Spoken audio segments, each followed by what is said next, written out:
The audio commentary.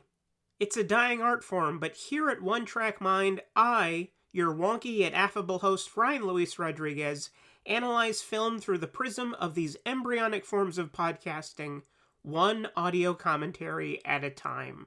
Masterpieces, crapster pieces, live action, animation, cult classics, films literally no one has ever heard of. No track is too small, and no track is too big.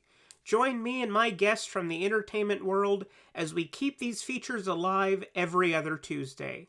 Hey, who else is going to discuss Bill and Ted's Bogus Journey one week and Citizen Kane the next? Us, that's who. Sure, you have to put up with my voice, but there's a certain give and take in this industry. That's One Track Mind, part of the Someone's Favorite Productions family, and available wherever you get your podcasts.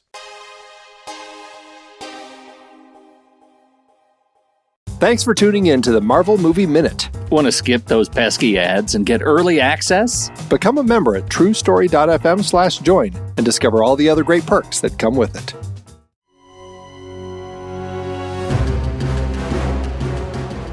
To the Marvel Movie Minute, a daily podcast in which we assemble to explore the films of the Marvel Cinematic Universe 5 minutes at a time.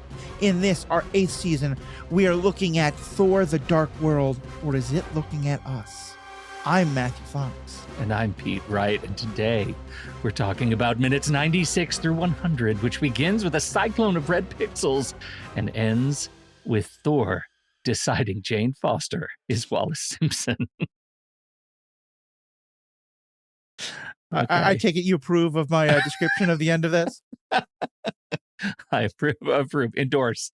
So for those who don't know, a young man named King Edward of England had fallen in love with a woman named Wallace Simpson. This was in the years immediately before World War II. The British were not happy about this because Wallace Simpson was not only an American, but a divorcee. He was told that he had to either give her up or put her aside or put aside his crown, fully expecting that he would never do such a thing as put aside his crown, but he did, in fact, put aside his crown. I think he fell in love with her, but then he became King Edward, and then he abdicated. And so that is what Thor is doing. Thor is, at the end of the scene, basically declaring his desire to abdicate from the throne. Now, as we learned, King Edward was himself someone with Nazi sympathies, so that's not the direction Thor is going. But the abdication alone, he is abdicating, I think we can agree, mostly for Jane Foster, hence the Wallace Simpson Wallace reference. Simpson, yeah. A very severe woman, Wallace Simpson. Very severe. Very severe. Yeah. Yes, severe. that is exactly what happens. Do we need to do a show about it? We don't, but we will. I mean, yeah, here we are. It's that or the red pixels. So also, though, I want to start off by calling out one of our biggest fans and giving them credit for something that really we should have been doing from the very beginning, but we're at least going to start doing starting now. Okay. Which is that Paul Meteor Plum Lee has suggested that instead of my having to just constantly wrestle with the depth of pain that any particular 5 minutes have caused me, that I should actually adopt a scale and talk about how much I was punched in the face. Yeah. So we often talk about a scale of 1 star, 2 star, 3 star, up to 5 stars. we don't have many minutes left, but for them, talk about how much a particular set of minutes punched me in the face. From 0 to 5 fists. Okay. And so you can almost see how many times these minutes have punched you in the face. So a 5 represents you have been pummeled in the face. Been pummeled. The 5 last times. couple times were 5s. I'm going to say this one's around a 2 or a 3. This was not a objectionable set of minutes necessarily. Is it one of those Casablanca sets of minutes though? You know, it's the Rick, you hate me, don't you? Well, if I gave you any thought, I probably would. I mean, there was very little in these 5 minutes that caused me to look up from folding my laundry. So okay. I did not have many reasons to be bothered. I do have one reason to be bothered. Okay. So where would you like to start? We're in the street and the tornado of Aether is a-blowing. We're in full on Yondabont Twister mode. We have the video game controller in hand. Jane has it. And it is at some point handed off to Stellan, to Erik. And Thor decides that he's the one who can actually run into the ether tornado and have some stability. And then we lose all grounding completely, because now we're just in the ether tornado. And I find this the least compelling like landscape. It's like a minute, and it represents maybe the worst hero shot that we get, and it has so much promise. I really do love Thor's attack on him. He has the the space portal spears that Ian and Darcy were putting up all over the place. He's got 3 of them. He is able to chuck them at Malekith, who is also standing strong in the ether storm, and they're able to luckily disappear his arms and weaken him that way and send those to different planes.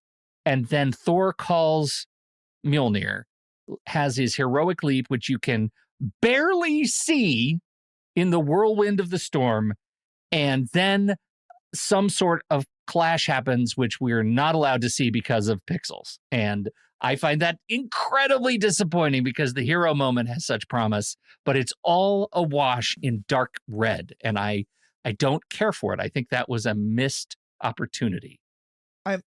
I will say that given my experience of the movie to this point, I'm a bit surprised by the promise that you thought you held. But the best way I think I can acknowledge the promise that you thought you held and express my sympathy for your disappointment is, Charlie, I'm so sorry that Lucy pulled that football away from you.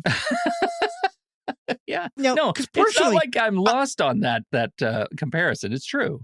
I saw these 5 minutes I think I saw this scene somewhat differently. And this is where I will still not speak the name of the director, but I will give them, I think, respect, because I think they decided to pay respect to Kenneth Branagh, and therefore to pay respect to British on-screen traditions. Because in this scene, they're actually referencing one of the great sort of pillars of British on-screen, not cinema because it was televised, but it was also seen on cinema. That being the Black Knight from Monty Python. Because if you remember in A Holy Grail, so I guess I should say on-screen movies, the Black Knight faces King Arthur and they cut off his arms and he makes no reaction whatsoever. It's barely a flesh wound, he says. Malekith doesn't even say it's barely a flesh wound. He simply does not acknowledge that his arms have been catapulted through time and space. Yes. And I felt like the only way to understand this utter absurdium was to see it as a reference to Monty Python and the Dark Knight. I like that. The Black Knight, I should say. The Dark Knight is Batman, obviously. Dark Knight is Batman. No, yes. I think it is a fair way to assess this minute. I wonder if Taylor was thinking about that. I just don't know. There is something comical. We do get some of those precious Marvel bits of comedy. There is something comical when we cut to the arm falling out of the portal on the dark planet and kind of twitching there, right? That is perfectly in the zone of Marvel's sense of humor. I just feel like the Aether tornado is one of the worst sort of distractions of effects that Marvel has rendered for us to date. It's terrible. Sure. I don't like being in it. It seems so indistinguishable from everything else that's been terrible. I will acknowledge that it is quite funny. I don't think it is in any way intentionally funny. Yeah. It reminds me of when I went to see the movie Warcraft and went with a friend. We went to go joke watch it, thinking that's what most people were doing. Most people in the movie theater were locked in, and forgive me for a spoiler for a game about a video game that came out 20 years ago, or 10 years ago maybe. But there's a scene in it in which a character dies and hits the ground with a thud, and you see his father looking sad, and my friend and I burst out laughing. And everyone in the theater turned to us with this horrified expression. And that's what I sort of felt the comedy was here. It's not intentional, but it is quite comedic. But it does, I think, lead to, perhaps a fairly Shakespearean, like, deeply philosophical understanding of what happens to Malekith. Because tell me if I'm wrong, that what Malekith learns is that a philosophy of the universe is if you live by the black hole grenade, you will die by the black hole grenade.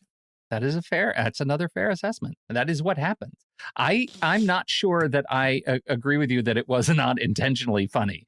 The way that arm lands in Svartalfheim and fills the entire frame and twitches just a bit is hysterical to me. And I think I have to, there's no way I can think about the filmmakers any other way than please tell me they're making a joke, because it's funny. And if they were taking it seriously, we're in trouble. Now, that we get the final resolution of Malekith getting one of those things in his chest and being sent to the same portal, the same place, and dying by the black hole grenade, I think it's circular, right? It gives us the resolution that the story demands. Then... Was even because I thought that it was actually one of the black hole grenade. They earlier established his throne as a black hole as different. Because if he's just been sent to Svartalfheim, then he's not dead, is he? No, but that's what happens next. What happens next is he's sent to Svartalfheim, and then we have the timber moment, right? Right. Somehow that Erik now has the video game controller, and Jane sees Thor laying on the ground unconscious after their collision. The Aether tornado has dissipated, and the ship begins to collapse under its own weight, and it's going to fall right onto Thor. Jane covers him with her body to die together. Again, Shakespearean sacrifice, the act of sacrifice in exchange for love or something such and so. And somehow Erik is able to open another portal to the same place and send the collapsing ship as it topples toward Thor through space and time, just space, and it falls onto Malekith. We assume killing him. And I assume that because we've never seen him again. And I have to imagine if people liked this movie, we would. There we are. That's the end of Malekith. R.I.P. Malekith. Thor lives. Thor lives, and the team is happy. And Darcy kisses Ian, and Erik is very proud of himself. And we're delighted that he's still wearing pants. And we get the crane up on Oxford. Mm. Yeah, beautiful. And then we're at the table. That happened. That's it. Now we're back at the flat, and we have the four of them, Ian, Darcy, Erik, and Jane, eating Shreddies. Shreddies cereal. Are you familiar with Shreddies cereal? I believe it. Yeah, I think it's basically like the British version of shredded wheat, right? Yes. That is my understanding. I have never eaten Shreddies, but I have also only been to Heathrow Airport, and I was not in cereal mode. I did live for a year in Ireland, spent frequent trips to Great Britain. In Ireland, they consume quite a lot of British products, and I had various forms of shredded wheat. So I assume that I had Shreddies at some point, and it was probably as dry and tasteless as all the rest of them. Yes. And they have digestive cookies. Where do you stand on the digestive cookie? They make good hockey pucks, if you're playing finger hockey. Yeah. So, yes. So that's where we are, eating some bland food, the four of them, and talking about where is Thor? Where is Thor? Oh dear, where is Thor? The last time he was gone for 2 years, but I'm sure he'll be back. And did this scene feel incredibly anticlimactic to you? It feels incredibly anticlimactic to me. It feels like the saddest meanwhile back at the ranch opportunity we could have. First of all, there is some very good food in Britain, to be clear. Most of it is stuff they stole from the nations they conquered, but even just British cuisine itself, there's some very good things. Fish and chips, top marks. But shawarma is an awful lot better than Shreddies. So let's just establish that. But also, we can't get no one from the British press shows up. No one from the British government shows up. The Queen doesn't show up. Wallace Simpson and any of their children don't show up from King Edward, the abdicated. But then even more so, like no one from S.H.I.E.L.D. shows up. Like no one from... I know that at this point in time, you can't... I guess Coulson is still officially dead right now, but you couldn't get like Nick Fury... Not Nick Fury, but... Oh gosh, what's the woman who was on... Maria Hill? Like she can't show up. Like you can't have any kind of thing of like, hey, you guys... And like sometimes heroes do a great thing and no one knows. Right. This seems like people would have noticed. I think people noticed. Yeah. Yeah, I think so too. And it's such a weird thing to miss when it feels like all the other movies have some sort of connection back to S.H.I.E.L.D. This one was just, you know, they just missed the continuity thread. Like I said, I was a little distracted while watching these minutes. It's how I not throw things while watching these minutes. But I did find I actually had to go back and like rewind a minute to make sure I hadn't missed anything. Yeah. But because these minutes, this particular scene is so anodyne, we do get to move back to Asgard and see maybe Odin talking with Thor, offering him the crown. And this is as close as anything as we've gotten back to a, the royalty of Shakespeare having a conversation. Did this give you feelings? Yes. Good ones? A strong feeling of who the fuck is Thor talking to and why haven't you told me?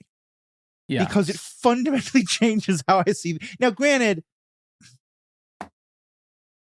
that I'm perhaps being a little bit unfair in this moment because I am now rewatching it through the eyes of knowing that Loki does become Odin. That he already has become Odin, that he's actually Odin. Do we know that yet?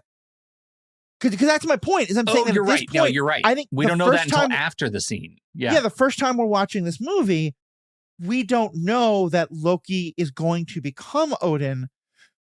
All we know is that he's that guard and he's pretending to influence Odin in some way. So maybe the first time we watch this, it's sincere. It's sincere, except that maybe later you find out it wasn't. Like, this is why I hate time travel. It's not even time travel. It's just a time travel of me before and after having watched this movie. Yeah, it's just a hidden identity. It's not even mistaken identity. It's just like we're going to be Thor is our avatar, not Odin, not Loki. So we can only know what Thor knows, and in this scene in particular, and all Thor knows is Dad offered him the kingdom, and he said no. Let's do this. Let's establish two divergent timelines. Okay, right here and now.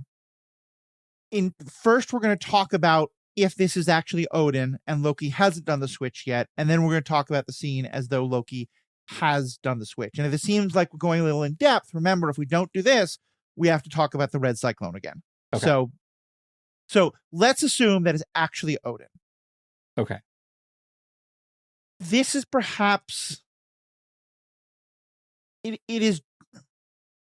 it's a sign of how long in the desert we are and how desperate for water I am, because this is just the tiniest bit of what I've been wanting in this movie for the last 30 minutes, which is Odin making some acknowledgement that he might have been wrong. Yeah. And he does it in this very roundabout way of like, so many people, yourself included, had said that I am the wisest king of all of Asgard. Well, actually, they're wrong.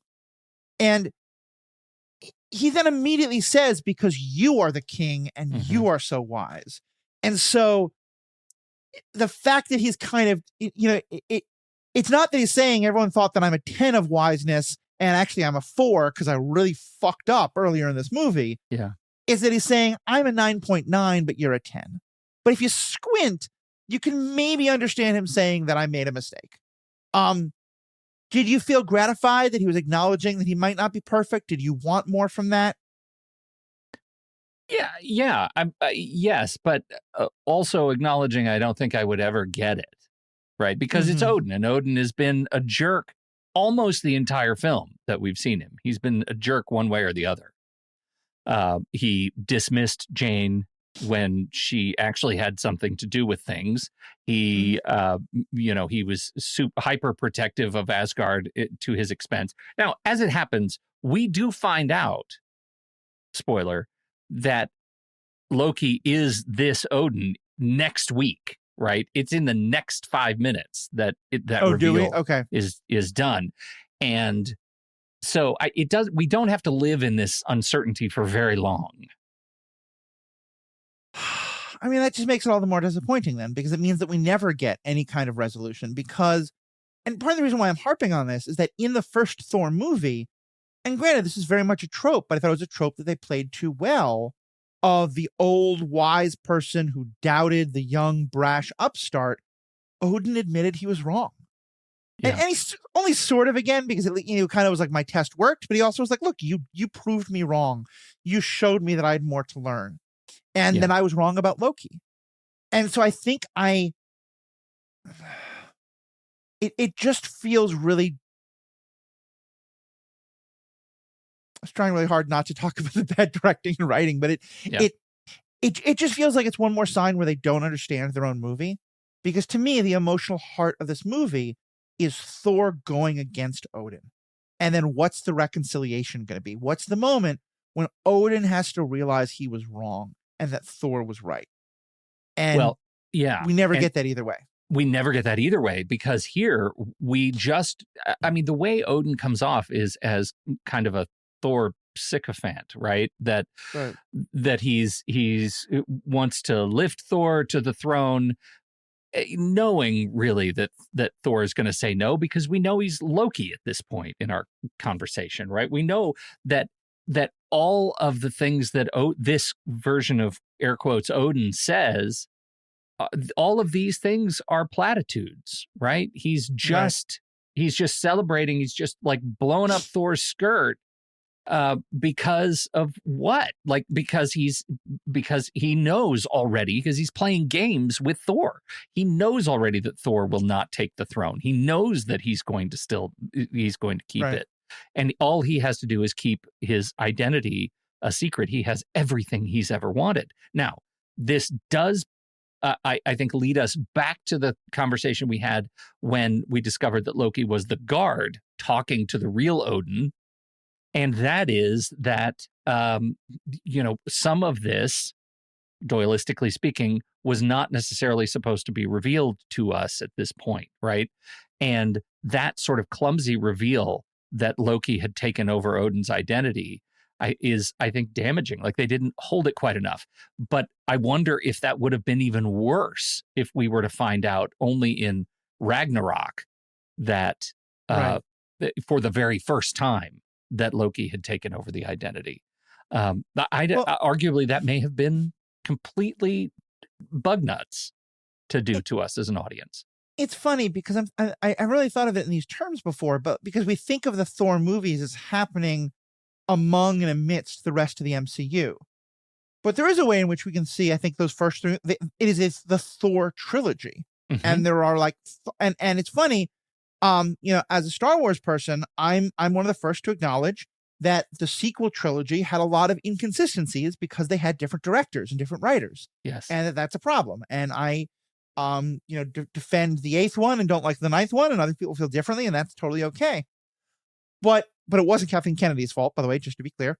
Well, it was a lot of people's fault, her somewhat. But anyway, my point being, I don't think we ever think of the Thor trilogy in that way. And granted, now it's a quadrilogy, but the fourth is kind of its own thing. But where I'm going to with all this is I feel like if they're going to do what they did, then actually someone should have made sure to tell Taika Waititi there's a resolution between Odin and Thor that needs to happen in this movie.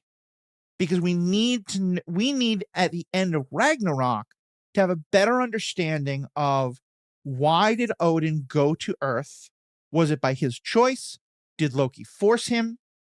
And how did Odin get out of the place of thinking that the Dark Elves had to be destroyed the way he wanted to, and that Thor was a traitor for doing what he did? And okay. Forgive me, it has been a long time since I've seen Ragnarok, and they're all blurring together for me right now. But isn't there a sequence where they show up in like street clothes at the end, and kind of like the vision of Odin? Yeah, they show up. they basically go to this like Norwegian nursing home where Odin has been put to rest. And the implication is that Loki put him there, but also that he somewhat willingly went there, but it doesn't really make much sense. And he has this kind of long conversation, but that conversation is 99% about Hela. Yes. Because this is when they've realized that. Right. And he says that he had kind of just given up. I mean, it's a lot of ways in which this scene, I think, actually doesn't make sense if it's Loki. It makes much more sense if it is actually Odin. Yeah. I don't remember the next 5 minutes. I'm taking your word for it that it is that it's not just that we see Loki as Odin later and there's some arguability. It's that we literally see that this was Loki all the time. But in that case, why give the throne to Thor? Why not just announce that it's, why not?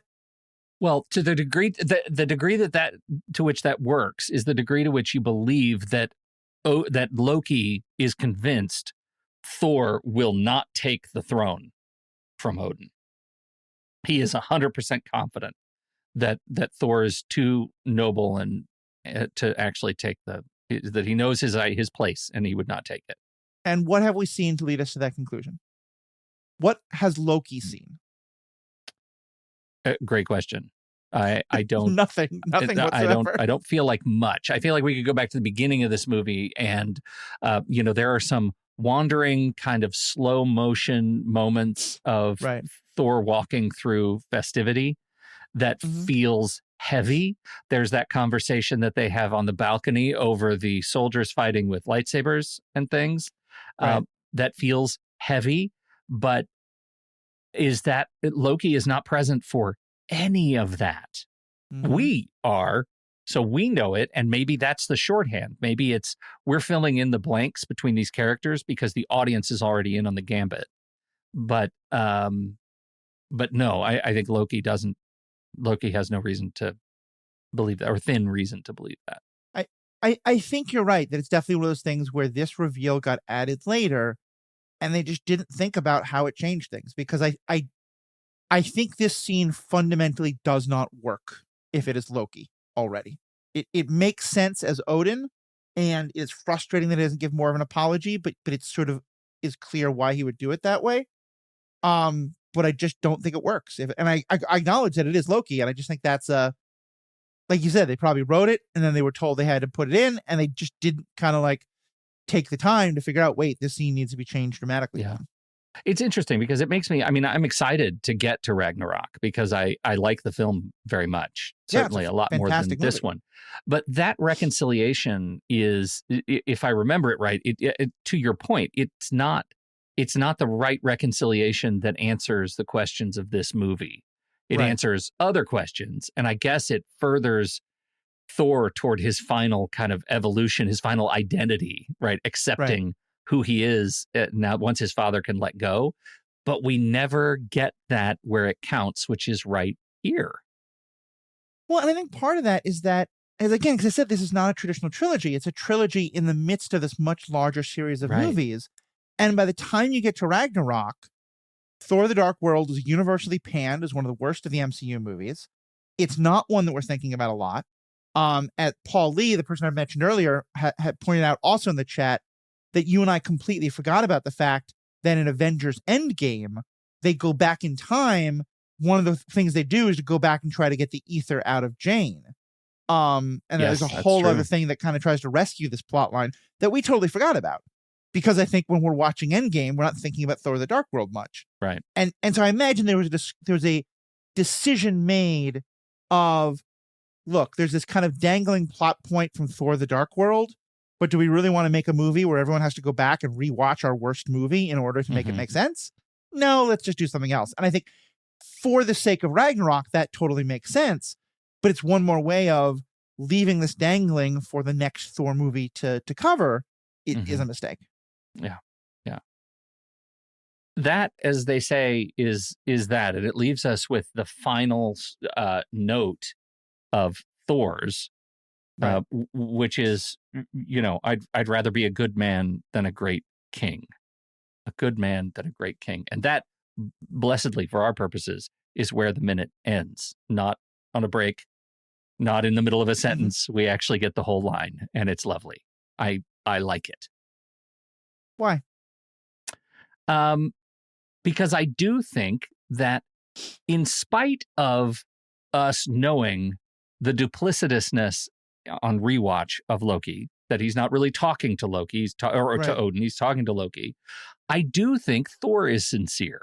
And I think his sincerity here marks the end of a sort of mini arc where he is letting go of a lot of ego, right? That Right. because the first movie is about Thor as an egoic creature, right? I'm just a big handsome baby and I'm doing things on Midgard, right? I mean, now he's seen more, let's say, more damage. He's seen more darkness, but he also has seen that he has agency in a way that maybe no one else from Asgard has ever accepted. And this is him saying, I think I'm understanding what it means to be a man, not just a god all Right. the time. So he gets to fuck off and say, forget it, to the responsibility that he has. 'Cause that's I think you're completely right. He's sincere. I just think he's an asshole. Well, maybe, but again, maybe that comes in our next 2 minutes. I haven't listened to that script in a long time, but Sure. I do know. I remember there's a moment where he tries to let go of his hammer. He tries to give the hammer back. Right. And we'll talk about that next week because I think that's a big symbolic gesture. And it goes to him maybe acknowledging, this is going to seem like an a-hole move, but I have to do it. Right. This is Superman saying, I'm going to go into the Fortress of Solitude and have you suck all my powers away. Right. Which is an asshole move. Which is an asshole move, yeah. right? No, there's no doubt. Like, I totally agree with that. And that's why I brought the Wallace Simpson thing. Because it kind of I think England should have let him marry who he wanted to marry. And it turned out he would have been a shitty king because he was kind of a Nazi. Been the worst. But I think he was an idiot. I think, I don't believe in monarchies in any way, shape, or form, but also especially because Loki's dead, who becomes the next king? Yeah. What happens? Right. And again, I don't want to be well, it's his responsibility, but I feel like there's no, to me, it feels, it is no longer egotistical, but it is just as narcissistic. Because it is 100% about me, what I want, that I want to be in love with Jane, without recognizing that there's this incredible responsibility put on his shoulders. That's true. I do think any person should get to go, no, kings are dumb, I don't want to be a king. It's not that I have a problem with it. It's that the way he approaches it, as though because why can't you be a king and a good man? Or why can't you be the king who moves Asgard away from a monarchy or whatever it is? Yeah. That's actually a really great point. Don't we want good men to be great kings? Aren't we asking for cake that we then eat too? Yeah. I think that's the whole point. If you have a system that is structured the way that it is, we have every expectation that Odin should have been a better man. And by extension was not a great king, right? He was kind of a crappy king, and we see that again and again and again in every one of these movies. We're trying to fix Odin's bad mistakes from before. Now, I'll suggest one possible additional motivation that the movie doesn't suggest at all, but I'm wondering if this is maybe somewhere in the original writing or something like that. But it's probably pretty damn dark. Thor has spent so much of his time knowing that his brother was this mischievous, creature of chaos and darkness and all these problems. He's also known that if he doesn't be a good king, Loki will be king, and that would be a disaster. At this point, he knows that Loki is dead. And is there maybe an idea that was in the embryo of the beginning of this movie, but never made it into the final script, of him feeling, because again, this would be really hard to do without him seeming like an ass again, but I think this would be a real good motivation of him feeling like, I have to be king so that Loki isn't. But if Loki is dead, then I can let go, and some random person, some third cousin, is better than Loki. And so that's okay.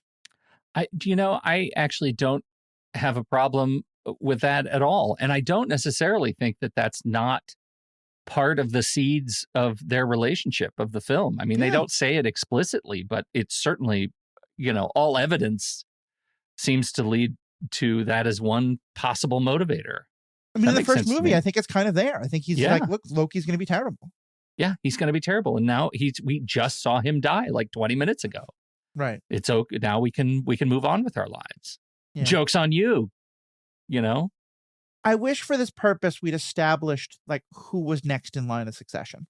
Yeah. You know, because I think that would have also, if we had some understanding that Thor believes that Asgard is going to be in good hands, Mm-hmm.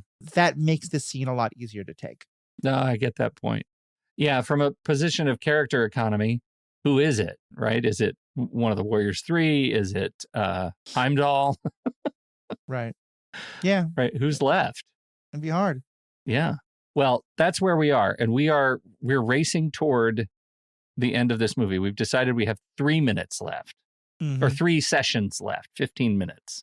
But one of them is the credits. I don't think we're Yep. going to get punched in the face at all during the credits. God, I hope not. Can you imagine what would it take to punch us in the face in the credits? But we do have our post-credit scenes. We are going to be talking about those. We've potentially got a guest joining us, so that'll be fun. And then we'll be free. The runway will be cleared for Captain America: The Winter Soldier. We're just biding our time, team. Mm-hmm. Just biding our time. Thank you all so much for joining us. Don't forget, tell people about the show. Write a review of it. It really helps us. Marvel Movie Minute is a labor of love, but you can also support the show, become a supporting member. It helps us keep the lights on and the mics hot.